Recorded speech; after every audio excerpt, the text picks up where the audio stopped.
তেখেতৰ নাম হ'ল তেখেত IBBFৰ জেনেৰেল ছেক্ৰেটাৰী আৰু লগতে মিষ্টাৰ ইউনিভাৰ্ছ কুশল চাংমাই। তেখেত গোলাঘাটত থাকে। তেখেতে মোক নেশ্যনেলৰ কাৰণে প্ৰিপেয়াৰ কৰিছিল। Only because of him I got this medal. Gold, silver, bronze পাইছে টপ 3। তো তেওঁলোকে এছিয়া খেলিবলৈ যদি বিচাৰে এছিয়া খেলিব যাব পাৰিব, যিখন এছিয়া আছে আপোনাৰ ডুবাই জুনত, আৰু মিষ্টাৰ ইউনিভাৰ্ছ আছে মুম্বাইত অক্টোবৰ 2nd উইক। চ' মই দুইখনতে যাম বুলি অলৰেডি প্ৰিপেয়াৰ কৰি থকা হৈছে। যদি আপুনি 100% চেষ্টা কৰাৰ পাছতো যদি আপুনি ফেইল হয়, ডেট মিনছ আপুনি অলৰেডি গ'ল্ড মেডেল পাইছে মানে। কিন্তু আপুনি যদি ফেইল হ'ম বুলি যদি আপুনি পাৰ্টিচিপেটেই নকৰে, ডেট মিনছ আপুনি আগতেই ফেইল কৰি গ'ল। বুজি পাইছেনে কথাটো? আপুনি কি ক'ব বিচাৰিছোঁ মই? এইখন কম্পিটিশ্যনৰ 1 মাহৰ আগত মোক সকলো ধৰণৰ ছাপৰ্ট মোৰ মায়ে কৰিছিল। শ্বি ইজ ছ' হেপ্পী যেতিয়া মেডেলটো পাইছে। আৰু মই খেলিবলৈ যাওঁতেও তেখেতে এভৰিডে মোক ফোন কৰি থাকে, খেল কি হ'ল, খেল কি হ'ল, খেল কি হ'ল। যেতিয়া ৰিজাল্টটো পালে শ্বি ইজ ছ' হেপ্পী, কাৰণ তেখেতে মোক লাষ্ট খেলৰ 1 মাহৰ আগত মোৰ সকলো কষ্ট দেখি আছিল। কাৰণ সেই 1 মাহ মই মাজে মাজে শিৱসাগৰত আছিলোঁ ঘৰত। তো মিস্ত্ৰী কাম লাগি থাকোঁতেতো মিস্ত্ৰীক ক'লোঁ যে মই তোমাৰ লগত কিমান দিন কাম কৰি 400 টকা পাম। চ' মিস্ত্ৰীয়ে ক'লে 1 মাহ কৰিব লাগিব। তো 1 মাহ কাম কৰাৰ পিছত মই সেই 400 টকাটো পাইছিলোঁ ফাৰ্ষ্ট। সেই 400 টকা লৈ মোৰ এতিয়াও মনত আছে, মই গৈছিলোঁ। তো 400 টকাত এডাল বাৰ, 2খন প্লেট, সৰু সৰু ডাম্বেলছ কিনি আনিছিলোঁ। তো নিজে যি পাৰোঁ ঘৰতে আৰম্ভ কৰিছিলোঁ। মইতো বহুত আশাবাদী, এটলিষ্ট তাত যদি মই কিবা এটা ইউনিভাৰ্ছতে যদি কিবা এটা মেডেল লগাব পাৰোঁ। চ' এইটো মোৰ কাৰণে বহুত প্ৰাউড, আৰু মই বিশ্বাসী হৈ যাব। এতিয়াও সময় আছে, তো কষ্ট কৰিম।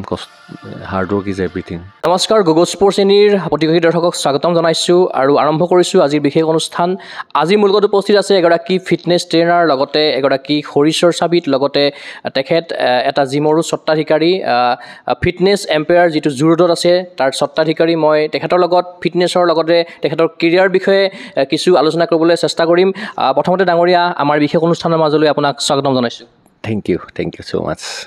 প্ৰথমতে আপোনাৰ খেলুৱৈ জীৱনৰ কথা কিছু আলোচনা কৰিব বিচাৰিম, যিহেতু আপুনি শেহতীয়াভাৱে 65 সংখ্যক IBBFF ছিনিয়ৰ নেশ্যনেলত যিটো মুম্বাইত অনুষ্ঠিত হৈছিলে 24 পৰা 26 মাৰ্চলৈ, তাত আপুনি ৰূপৰ পদক অৰ্জন কৰি পেলাই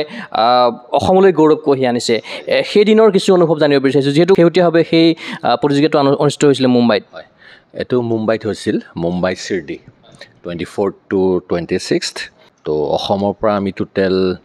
20জন প্লেয়াৰ গৈছিলোঁ। So' IBBFF Indian body building fitness federation, তাত মোৰ কেটেগৰী আছিল 85 kg men classic body building. So' তাত মই ইণ্ডিয়াত মোৰ কেটেগৰীত মই চিলভাৰ মেডেল পাইছোঁ। কিমানমান আছিল তাতে, কিমানখন ৰাজ্যৰ খেলুৱৈ? 29। হয়, 500+। আপোনাৰ যদি মেডেলটো দেখাই দিয়ে, যিটো মেডেল আপুনি এবাৰ পাইছিল, এইটো ৰূপৰ মেডেল, আৰু এই মেডেলটো পোৱাৰ ক্ষেত্ৰত কিমানখিনি আপুনি প্ৰস্তুতি কৰিব লগা হৈছে, কিমান দিনৰ পৰা প্ৰস্তুতি কৰিব লগা হৈছে, নিজৰ শৰীৰটোক কিদৰে প্ৰস্তুত কৰা হৈছে? এইটো প্ৰস্তুতিটো অলমষ্ট সঁচা কথা ক'বলৈ গ'লে অলমষ্ট 20 years, 20 বছৰ মোৰ কৰা হৈ গ'ল, আৰম্ভ 20 বছৰ। চ' এই মেডেলটোৰ কাৰণে লাষ্ট 1 yearটো প্ৰিপেয়াৰ চলি আছিলে। তো শেষত গৈ মই এইটো পাবলৈ সক্ষম হৈছোঁ। আপোনাৰ মেডেল দিছে, ট্ৰফি দিছে, আৰু লগতে চাৰ্টিফিকেট। হয় হয় হয়। আৰু দৰ্শকসকলক জনাবলৈ পাই সুখী অনুভৱ কৰিছোঁ, আপুনি এইখন টুৰ্ণামেণ্টত ৰূপ জয় কৰাৰ সুবাদত আৰু আপুনি আন্তঃৰাষ্ট্ৰীয় প্ৰতিযোগিতালৈ মানে চিলেকশ্যন লাভ কৰিছে। যদি আপোনাৰ মুখে জানো সেই কথা। তো ইয়াতে একচুৱেলি কি হয়, যোন নিজৰ কেটেগৰীত গ'ল্ড, চিলভাৰ, ব্ৰেঞ্জ পাইছে টপ 3, তো তেওঁলোকে এছিয়া খেলিবলৈ যদি বিচাৰে এছিয়া খেলিব যাব পাৰিব, যিখন এছিয়া আছে আপোনাৰ ডুবাই জুনত, আৰু মিষ্টাৰ ইউনিভাৰ্ছ আছে মুম্বাইত অক্টোবৰ 2nd উইক। চ' মই দুইখনতে যাম বুলি অলৰেডি প্ৰিপেয়াৰ কৰি থকা হৈছে। আপোনাৰ নেশ্যনেল আৰু ইণ্টাৰনেশ্যনেল অলপ পৃথক হ'ব, যিহেতু নেশ্যনেলৰ কাৰণে যিমান আপুনি কষ্ট কৰিব লগা হৈছিল, ইণ্টাৰনেশ্যনেলৰ কাৰণে হয়তো বেছি কষ্ট কৰিব লাগিব। যিটো মই নেশ্যনেলৰ কাৰণে প্ৰিপেয়াৰ কৰিছিলোঁ, তাৰ অলমষ্ট 3-4 টাইমছ বেছি কষ্ট কৰিব লাগিব। 3 গুণ 4 গুণ অলৰেডি তাৰ প্ৰিপেয়াৰ কৰা হৈ গৈছে। মোৰ যিজন কোচ, তাক খেলৰ পৰা আহি তেওঁৰ লগত কাউন্সেলিং কৰা হৈ গৈছে। তো একৰ্ডিং টু তেওঁ কাউন্সেলিং মোৰ অলমষ্ট 6 month বাকী আছে,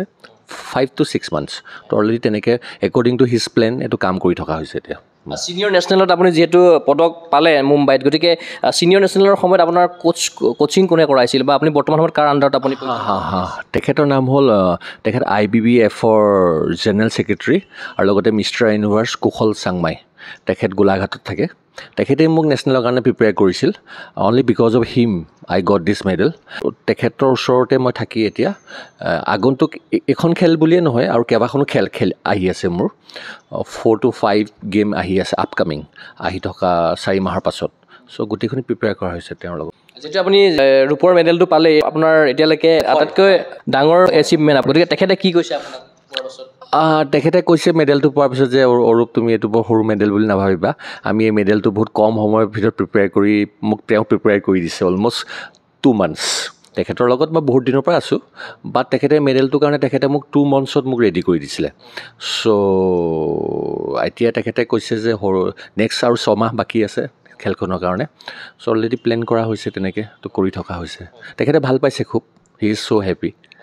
যিহেতু আপুনি বৰ্তমান সময়ত গুৱাহাটীত আপুনি ফিটনেছ এম্পেয়াৰত য'ত বহি আছোঁ, আপুনি তাৰো আপুনি চোৱা চিতা কৰিব লাগে, যিহেতু আপুনি স্বত্বাধিকাৰী হয়, গতিকে জিমৰ স্বত্বাধিকাৰীৰ লগতে শিৱসাগৰতো আপোনাৰ এটা জিম আছে। গতিকে সেইখিনিৰ মাজতো আপুনি কিদৰে নিজৰ বাবে সময় উলিয়াই বা কিদৰে আপুনি প্ৰেক্টিছ কৰে, দিনটো কিদৰে আৰম্ভ হয়? দিনটো মোৰ আৰম্ভণি হয় ধৰি লওক মৰ্ণিং 4:30 পৰা মোৰ আৰম্ভ হৈ যায়, শেষ হয়গৈ গধূলি 9টা বজাত। চ' মৰ্ণিং ছেশ্যনটোত মই ইয়াত থাকোঁৱেই জিমতে। চ' ইয়াতে আপোনাৰ সকলো ধৰণৰ ফিটনেছ কৰা হয়, নট অনলি আপোনাৰ বডি বিল্ডিং, যিকোনো ধৰণৰ স্পৰ্টছ মেন আছে, like swimmer, badminton, cricket player, তো বহুত ধৰণৰ ইয়াত ফিটনেছ কৰি, এক্টৰৰ পৰা আৰম্ভ কৰি বহুত ধৰণৰ ইয়াত আহে, ইয়াত ফিটনেছ হয় তেওঁলোকৰ ইয়াত আপোনাৰ। চ' তাৰে ভিতৰত আপোনাৰ আপোনালোকে এইটো নাম শুনিছে, আস্থা চৌধুৰী বুলি কয়, চি যে নেশ্যনেল ছুইমাৰ হয়। চ' যেতিয়াই আস্থা আহে ইয়াতে ট্ৰেইনিং কৰে। আৰু বেডমিণ্টনৰ বহুত নেশ্যনেল প্লেয়াৰ আছে, মই নাম নকওঁ এতিয়া, বাট ইয়াতে কৰে, তেওঁলোকে কৰিছে। খেলুৱৈকো আপুনি বহুত প্ৰশিক্ষণ প্ৰদান কৰিছে, অকল বডি বিল্ডিং বুলি নহয়, নট অনলি বডি বিল্ডিং, কাৰণ এজন খেলুৱৈ যিয়ে ইভেণ্টেই নেখেলক কিয়, তেওঁৰ ফিটনেছটো হ'ল ফাৰ্ষ্ট, আৰু সেই ফিটনেছটো মই চাই দিওঁ আপোনাৰ। তো লাইক দিছ। আৰু মই সেই কথাকে সুধিছোঁ যে আপুনি ধৰি লওক খেলুৱৈসকলকো প্ৰশিক্ষণ প্ৰদান কৰে ফিটনেছৰ লগতে, আপোনাৰ বিভিন্ন সময়ত ক্লাইণ্টো আহে ইয়াতে, আপুনিও প্ৰশিক্ষণ কৰে ব্যক্তিগতভাৱে, তাৰ মাজতো আপুনি নিজৰ কাৰণে আপুনি কিদৰে প্ৰেক্টিছ কৰে, প্ৰিপেৰেশ্যন কিদৰে কৰিলে, সেই মই মাজৰ কথাখিনি। চ' এতিয়াতো একচুৱেলি আপোনাৰ আমাৰ বডি বিল্ডিঙত actually season end of season বুলি থাকে। এতিয়া বৰ্তমান আমাৰ অফ ছিজন চলি আছে, তো এই 3 months মই নিজৰ মৰ্ণিং টাইমত 1 time ৱৰ্কআউট কৰোঁ, 2 hours। আৰু যেতিয়া মোৰ খেল আহি যায়, খেললৈ ঠিক 2 মাহমান থকাৰ আগত মই morning 2 hours and evening 1 hours। চ' মই কৰোঁ ৱৰ্কআউট, ইয়াতে কৰোঁ আপোনাৰ ঘৰ যিহেতু শিৱসাগৰৰ জয়সাগৰত, গতিকে শিৱসাগৰ জয়সাগৰৰ পৰা আপোনাৰ গুৱাহাটীৰ পৰা মুম্বাইৰ পৰা আকৌ নেক্সট আপোনাৰ হয়তো ডুবাইলৈ আপুনি যাব, ইতিমধ্যে আপুনি প্ৰিপেৰেশ্যন কৰিব, আপুনি উল্লেখ কৰিছে। গতিকে আপুনি শৰীৰ চৰ্চাৰ প্ৰতি কিদৰে আকৰ্ষিত হ'ল, কোনে আপোনাক এইখন ক্ষেত্ৰলৈ লৈ আহিলে, অলপ যদি আপুনি আভাসটো দিয়ে। এইটো একচুৱেলি অলমষ্ট 20-22 বছৰ আগৰ কথা। তো সেইটো সময়ত 20-22 বছৰ আগত শিৱসাগৰত জিম বোলা কোনো বস্তুটো নাছিল, বাট আমি গম পাওঁ যে নাছিল। তো সেইটো সময়ত আপোনাৰ প্ৰথম মই আৰম্ভ কৰিছিলোঁ আপোনাৰ যে বডিটো বনে কেনেকৈ, তো তাতে গম পালোঁ যে তাতে এখন ইণ্ডাষ্ট্ৰিয়েল আছে শিৱসাগৰ, তো তাতে কিছুমান জিম ইকুইপমেণ্ট পায় য'ত আপোনাৰ তো আৰম্ভণি এনেকৈ হৈছিল। কিন্তু যেতিয়া মই জিম ইকুইপমেণ্টখিনি চাব গ'লোঁ, তাৰ দোকানীয়ে ক'লে, অ'নাৰে ক'লে যে অ'কে, প্ৰাইচটো অলমষ্ট আপোনাৰ 400 rupees। সেইটো সময়ত এডাল বাৰ, 2টা ডাম্বেলছ, কিন্তু সেই 400টোতো মোৰ ওচৰত নাছিল, ঘৰতো ইমান ছাপৰ্টিভ নাছিল পিছে সেইটো সময়ত, এতিয়াতো কৰে বাৰু। বাট তেতিয়া সেই 400ৰ কাৰণে মই মোৰ ঘৰতেই, মোৰ মনত আছে এতিয়াও, আমাৰ ঘৰত কাম লাগি আছিল মিস্ত্ৰী। তো মিস্ত্ৰী কাম লাগি থাকোঁতে তো মিস্ত্ৰীক ক'লোঁ যে মই তোমাৰ লগত কিমান দিন কাম কৰি 400 টকা পাম। চ' মিস্ত্ৰীয়ে ক'লে 1 মাহ কৰিব লাগিব। তো 1 মাহ কাম কৰাৰ পিছত মই সেই 400 টকাটো পাইছিলোঁ ফাৰ্ষ্ট। সেই 400 টকালৈ মোৰ এতিয়াও মনত আছে, মই গৈছিলোঁ, তো 400 টকাত এডাল বাৰ, 2খন প্লেট, সৰু সৰু ডাম্বেলছ কিনি আনিছিলোঁ। তো নিজে যি পাৰোঁ ঘৰতে আৰম্ভ কৰিছিলোঁ। চ' সেইটোৱে মোৰ বিগিনিং আছিল। তাৰপিছত লাহেকৈ জিমত গ'লোঁ, ক্লাবত গ'লোঁ, তো লাইক আপোনাৰ ঘৰত যেতিয়া যিহেতু আপুনি ছাপোৰ্ট কৰা নাছিল বুলি কৈছে যেতিয়া আপুনি ঘৰত কিনি আনিছিল ঘৰত কেনেকুৱা কৈছিলে পিতৃ মাতৃয়ে ঘৰত বুজি পোৱা নাছিলে এইটো কি বস্তু যে লুকুৱাই ৰাখিছিলোঁ বিচনাৰ তলত বাট যেতিয়া মই এক্সেছ কৰোঁ তাৰ পৰা আৱাজ হয় তেতিয়া গম পাই যে কিবা এটা কৰি আছে না বুলিও কোৱা নাছিল এজ বুলিও কোৱা নাছিল বাট সেইটোৱে মোৰ বিগিনিং আছিল তো ফ্ৰম ডে মই এক্সাৰচাইজ কৰি আছোঁ তো লাইক দিছ আৰু কম্পিটিশ্যন হিচাপে আপুনি কেতিয়া ভাগ ল'লে আপুনি প্ৰথম তো 2011 ডিষ্ট্ৰিক্ট আছিল ষ্টেট আছিল তো তেনেকৈ কৰি আপোনাৰ আৰু ডিষ্ট্ৰিক্টত আপুনি কেইবাবাৰো চেম্পিয়ন হৈছে হা বহুতবাৰ ডিষ্ট্ৰিক্টত আপোনাৰ শিৱসাগৰত যে আপুনি প্ৰথম জিম খুলিলে জিম কেতিয়া আপুনি আৰম্ভ কৰিছে শিৱসাগৰত অলমষ্ট 2011 মানত 11 কিদৰে আহিল মনলৈ ভাৱটো যে আপুনি শিৱসাগৰত এটা জিম খুলিব লাগে বা নিজৰো প্ৰেক্টিছ কৰিব লাগে হয় তেনেকুৱাই থাকে একচুৱেলি নিজৰ এক্সাৰচাইজ কৰিবৰ কাৰণে কেইটামান ইকুইপমেণ্টৰ পৰা আৰম্ভ হৈছিল তাৰ পৰা এটা জিম হ'লগৈ বৰ ভবা নাছিলোঁ তো ইয়াতো তেনেকৈ এটা জিম হ'ল মই ভবা নাছিলোঁ ইয়াতো হ'ব বুলি বাট হৈ গ'ল আপোনাৰ তো যিহেতু আপুনি আপোনাৰ দুটাকৈ জিম আছে বৰ্তমান সময়ত লগতে আপুনি নিজেও শৰীৰ চৰ্চা কৰি আছে বিভিন্ন কম্পিটিশ্যনত ভাগ লৈছে আৰু শেহতীয়াভাৱে আপুনি ডুবাইলৈও যাব ইতিমধ্যে আপুনি তাৰ কাৰণে প্ৰিপেৰেশ্যনো কৰিব গতিকে আজিৰ তাৰিখত আপোনাৰ পিতৃ মাতৃ আপুনি কি কয় যিহেতু আপুনি শৰীৰ চৰ্চা ক্ষেত্ৰখনক যিহেতু তেখেতে ছাপোৰ্ট কৰা নাছিলে কিন্তু আজিৰ তাৰিখত সেই দৃশ্যটো দেখা পায় কি কয় তেখেতসকলে কৰে বহুত পিতৃটো মোৰ নাই বাৰু এতিয়া বাট মোৰ মাতৃ আছে কিন্তু লাষ্ট এইখন কম্পিটিশ্যনৰ এক মাহৰ আগত মোক সকলো ধৰণৰ ছাপোৰ্ট মোৰ মায়ে কৰিছিল চি ইজ ছ' হেপী যেতিয়া মেডেলটো পাইছে আৰু মই খেলিবলৈ যাওঁতেও তেখেতে এভৰিডে মোক ফোন কৰি থাকে খেল কি হ'ল যেতিয়া ৰিজাল্টটো পালে চি ইজ ছ' হেপী কাৰণ তেখেতে মোক লাষ্ট খেলৰ এক মাহৰ আগত মোৰ সকলো কষ্ট দেখি আছিল কাৰণ সেই এক মাহ মই মাজে মই শিৱসাগৰত আছিলোঁ ঘৰত তেওঁ গম পায় যে মোৰ ডেইলি কাৰ্যসূচীটো কেনেকুৱা ৰাতিপুৱা 4টাৰ পৰা মোৰ ৱৰ্কআউট আৰম্ভ হয় গোটেই দিনটো 3টামান ছেশ্যন থাকে তো তেওঁ মনৰ পৰাই বিচাৰিছিলে যে অ'কে কিবা এটাতো পালে মই হেপী তেওঁ happy C is a very supportive আপোনাৰ ডুবাইত আপুনি গৈ আছে গতিকে ডুবাইক লৈ কি সপোন আছে এছিয়া আৰু ইউনিভাৰ্ছ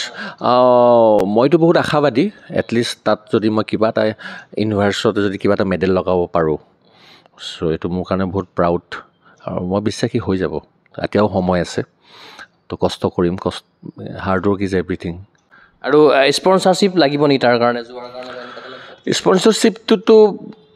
আগতটোতো নিদিয়ে বাট স্পনচৰশ্বিপ পাওঁ বা নাপাওঁ সেইটো ছেকেণ্ডেৰী কথা মই অলৰেডি মেণ্টেলি প্ৰিপেয়াৰ হৈ গৈছোঁ খেলি অহাৰ পাছত যদি কিবা হয় তেতিয়া বেলেগ কথা কাৰণ আপুনি জানে স্পৰ্টছৰ লাইনত আগৰ স্পনচৰশ্বিপ কোনেও নিদিয়ে কিন্তু যেতিয়া আপুনি খেলি আহিব যেতিয়া আপুনি মেডেলটো পাব মেবি তেতিয়া কোনোবা আগবাঢ়ি আহিব পাৰে চ' তো মই প্ৰিপেয়াৰ স্পনচৰশ্বিপ পালোঁ নাপালোঁ আই এম ৰেডি মই মেণ্টেলি প্ৰিপেয়াৰ হ'ব কৈছে যে আপোনাৰ ঘৰত মায়ে বেছিকৈ বৰ ছাপোৰ্ট কৰা নাছিলে শৰীৰ চৰ্চাটো মায়ে কৰিছিল গম পোৱা নাছিলে পিতৃয়ে কৰা নাছিলে হয় যি হ'লেও তেতিয়া অলপ এৱাৰনেছটোও কম আছিলে গতিকে অলপ চাকৰি ফালে ঢাল খোৱাটো বিচাৰিছিল নেকি তেনেকুৱা কিবা কৈছিল নেকি কেতিয়াবা সৰুতেতো আছিলেই যে ভালকৈ চাকৰি এটা ল'ব লাগিব কিন্তু যিহেতু মই এইটো স্পৰ্টছ লাইনত আহি গ'লোঁ আৰু মোৰ কিবা আৰু বেলেগ ব্যৱসায় আছিল চ' সেইটো কাৰণে মই কোনোদিনেতো চাকৰি বিচাৰি নাপালোঁ বাৰু আজিলৈকে বাট এতিয়া যেতিয়া মই মানুহে কয় যে ৰিচেণ্টলি প্ৰায় মানুহে কয় যে তুমি যিটো কাম কৰিছা এইটো এটলিষ্ট এইটো যে বহুত ভাল কাম কৰি আছা এজন মানুহক কেনেকৈ ফিট কৰিব লাগে তো তেতিয়াতো মই এনেও হেপী হৈ যাওঁ তো আজিলৈকেতো চাকৰি হেৰি কৰি পোৱা নাই মই চ' লাইক দিছ আপোনাৰ আৰু ষ্ট্ৰাগল মুভমেণ্টটো নিশ্চয়কৈ আছিলে খেলুৱৈ জীৱনত হওক বা আপোনাৰ এইটো জিমৰ লাইনতে হওক যিহেতু লকডাউনৰ সময়তো বহুখিনি অসুবিধাৰ হৈছিলে লকডাউনততো প্ৰব্লেম হৈছিলে বাট তাৰ মাজতো মই যাক লকডাউনতো মই নিজৰ ফিটনেছ কৰি আছিলোঁ যেনেকৈ পাৰোঁ আৰু যাক কৰাব লগা হয় তাকো কৰাই আছিলোঁ লকডাউনত ছাৰ্ভাইভ কৰিবৰ কাৰণেতো কৰিব লাগিবই লকডাউনত তো তেনেকৈ লকডাউনটো ফিটনেছৰ মাজত লকডাউন পাৰ কৰিছোঁ প্ৰত্যাহ্বানৰ সন্মুখীন হৈছে নেকি আজি তাৰিখলৈকে যিহেতু আপুনি প্ৰায় 15-20 বছৰ আপুনি শৰীৰ চৰ্চা ক্ষেত্ৰখনৰ লগত সংযুক্ত হৈ আছে খেলুৱৈ হিচাপে বা জিমৰ লাইনতে হওক ফিটনেছ লাইনতে হওক কিবা সন্মুখীন হৈছে নেকি প্ৰত্যাহ্বানৰ অসুবিধা তেনেকুৱাতো অসুবিধা পোৱা নাই অসুবিধাটো থাকিবই তাৰ মাজতে নিজৰ কামখিনি কৰি গ'লে ভাল হয় তো কৰি আছোঁ তেনেকৈ আপোনাৰ চ' আপোনাৰ অসুবিধা চবতে আছে নেশ্যনেল খেলিবলৈ যোৱাৰ আগতো অসুবিধাত পাইছোঁ চব ক'ব নোৱাৰি কিছুমান চব ধৰণৰ প্ৰব্লেম থাকে দিয়কচোন এটা বডি প্ৰিপেয়াৰ কৰিব যাওঁতে বহুত পইচা খৰচ হয় মান্থলি এক্সপেণ্ডিচাৰ থাকে ডায়েটত থাকে কোচৰ ফিজ থাকে ছাপ্লিমেণ্টছ খৰচ থাকে তো এইবিলাকতো অসুবিধা থাকে কিন্তু তাৰ মাজতো যদি আপুনি কৰি যায় আৰু তাৰপাছত যেতিয়া কিবা এটা ছাকচেছ পাই যোৱা যায় তেতিয়া এনেকুৱা লাগে যে যি অসুবিধা আহিছিলে কিজানি ভালৰ কাৰণে আহিছিলে তো তেনেকুৱা অনুভৱ হয় আপোনাৰ তো আমাৰ খেলুৱৈ এটা মাইণ্ডছেট আছে কি এনেকুৱা ধৰণৰ যে যদি আপুনি 100% চেষ্টা কৰাৰ পাছতো যদি আপুনি ফেইল হয় ডেট মিনছ আপুনি অলৰেডি গ'ল্ড মেডেল পাইছে মানে কিন্তু আপুনি যদি ফেইল হ'ম বুলি যদি আপুনি পাৰ্টিচিপেটেই নকৰে ডেট মিনছ আপুনি আগতেই ফেইল কৰি গ'ল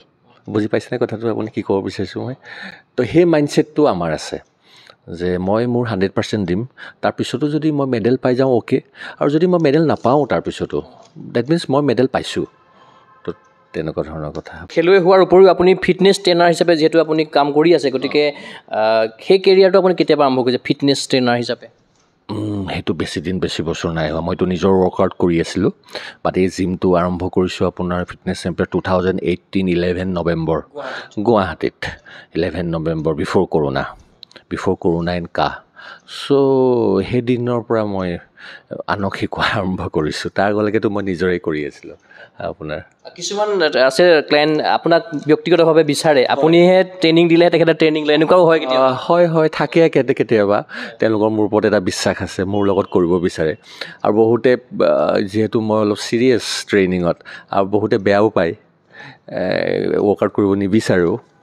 বাট বহুতে বিচাৰো কৰিব চ' যিকেইজনে বিচাৰে মই তেওঁলোকক ট্ৰেইনিংটো কৰাওঁ বাকী লেখকসকলৰ কাৰণে মোৰ ট্ৰেইনাৰ আছে শৰীৰ চৰ্চা কিয় কৰিব লাগে থ্ৰু যদি জানো আপোনাৰ পৰা জিম কিয় কৰিব লাগে একচুৱেলি কি হয় আপুনি আপোনাৰ 30, 40, 50 ইয়াৰ্ছত আপুনি কি খায় আৰু কি ৱৰ্কআউট কৰে সেইটোৰ ওপৰত ডিপেণ্ড কৰিব আপোনাৰ 70 আৰু 80 আপুনি কেনেকুৱা থাকিব বুজি পাইছে মই কি ক'ব বিচাৰিছোঁ তো গতিকে আপুনি যদি ভাবিছে মই 70 আৰু 80 বৰ্তমান কৰিব লগা কৰি থকা কামখিনিও মই যদি কৰি থাকিব পাৰোঁ লাইক আপোনাৰ ঘৰৰ বজাৰ নিজে কৰা চিৰি নিজে খোজকঢ়া প্ৰত্যেকটো কাম নিজে কৰা তো আপুনি এই 30, 40, 50 ইয়াৰ্ছত আপোনাক ডিচাইড কৰিব যে আপুনি কেনেকৈ আহি পাৰ কৰিব তো ফিটনেছ এগৰাকী খেলুৱৈ বা শৰীৰ চৰ্চা কৰাৰ আগতে বা প্ৰতিযোগিতাত উঠাৰ আগতে কেনেকুৱা ধৰণৰ খোৱা বোৱাটো কৰিব লাগে বা আপুনি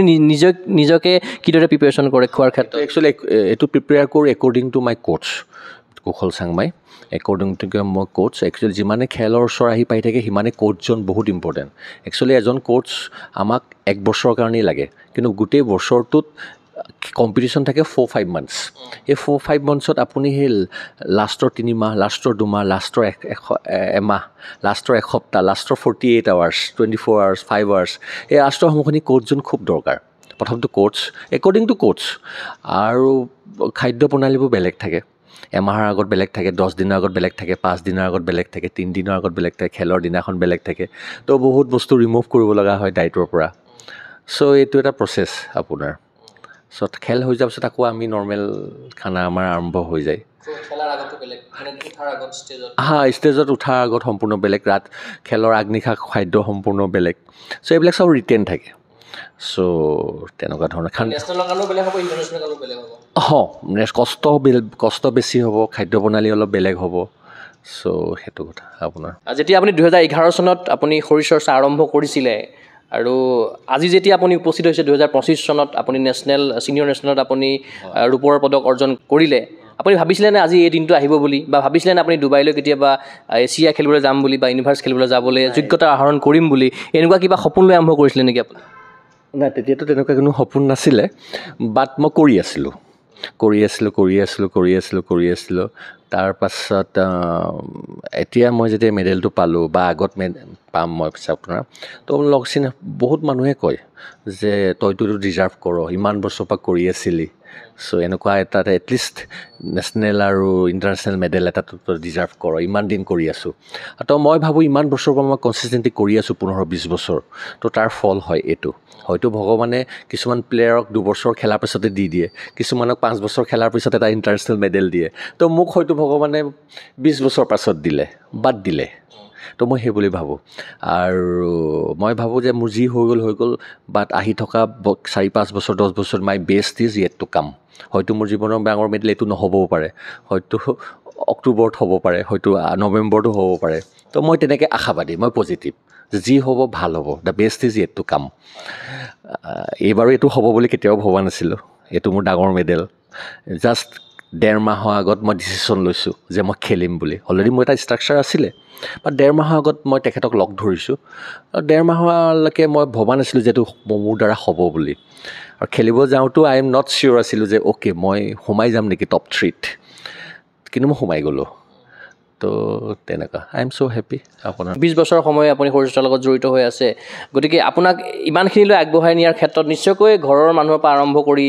পৰিয়ালবৰ্গ লগতে সতীৰ্থ মানে ফ্ৰেণ্ডছ হওক সকলোৱে আপোনাক নিশ্চয় ছাপোৰ্ট কৰিছিল গতিকে আজিৰ তাৰিখত কোচ সকলো থাকিব ইয়াৰ গতিকে কিদৰে আপুনি ধন্যবাদ আৰু কৃতজ্ঞতা জ্ঞাপন কৰিব আৰু কামটোতো মোৰ মা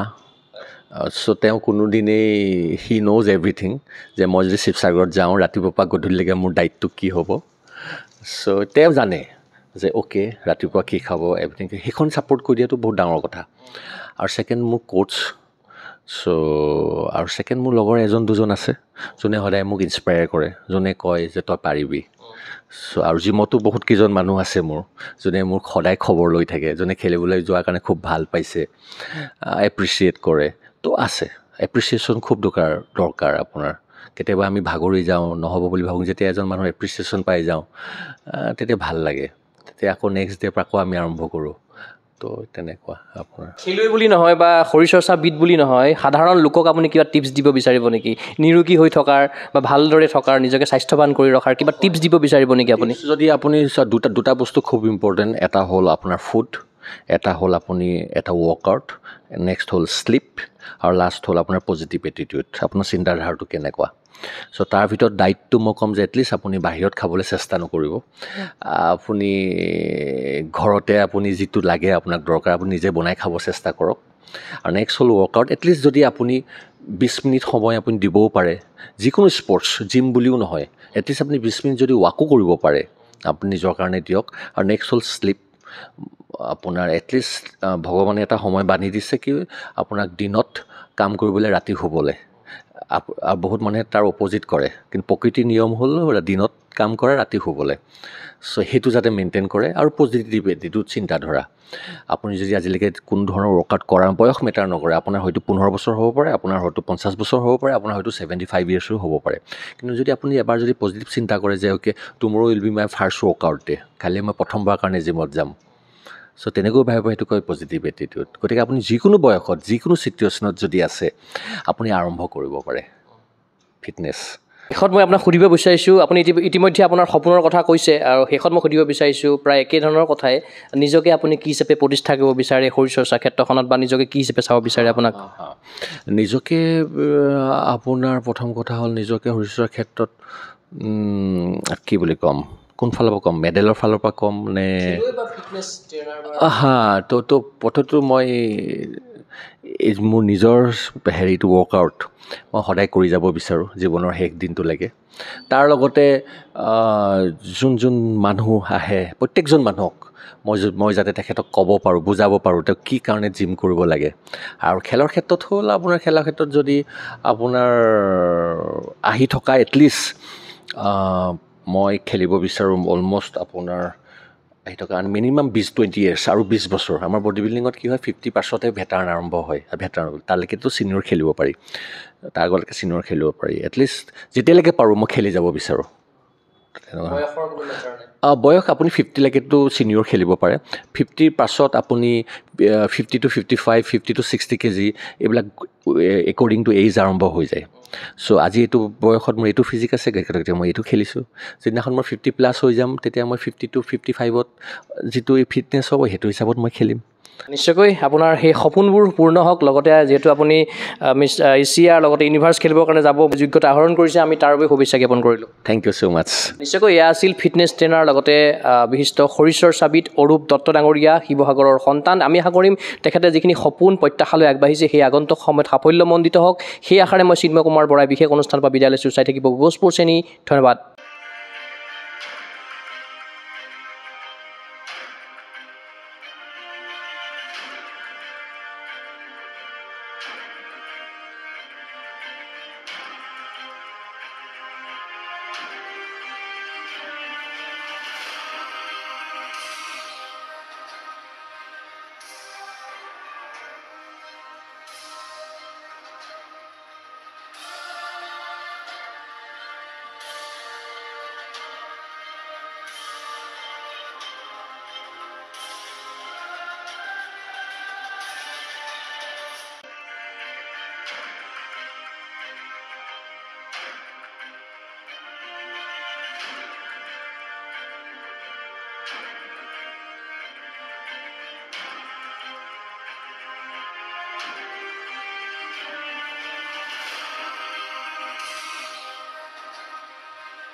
ফিজিকেল এডুকেশ্যন বিষয়ত ডিগ্ৰী পাঠ্যক্ৰমৰ কাৰণে অসম তথা উত্তৰ পূৰ্বাঞ্চলৰ প্ৰথমখন শিক্ষানুষ্ঠান অভিৰুচি ইনষ্টিটিউট অৱ ফিজিকেল এডুকেশ্যন।